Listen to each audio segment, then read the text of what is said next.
एक पागल कामयाब इलाज के बाद जब पागल खाने से लुप्सित होने लगा तो पागल खाने के एक डॉक्टर ने उससे कहा, क्यों जनाब, अब आप कैसा महसूस कर रहे हैं? वापस जाते हुए आपको बहुत खुशी हो रही होगी। तो ठीक होने वाले पागल ने रोने वाली आवाज से कहा, सर, खा खुशी हो रही है। जब मैं यहाँ आया था तो अमेरिका का सदर था और अब आम आदमी बनकर जा रहा हूँ।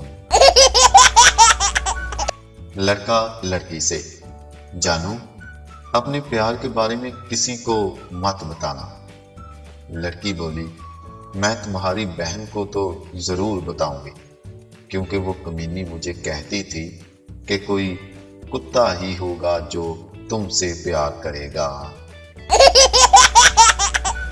एक टीचर ने अपनी क्लास को ग्रामर पढ़ाते हुए कहा, मेरे बेटे को शादी में बिल्कुल दिलचस्पी नहीं है। उसके बाद उसने पप्पू को खड़ा किया और उससे पूछा कि इस फिक्रा में मेरा बेटा क्या है? पप्पू बोला, टीचर जी, आपका बेटा खुसरा है।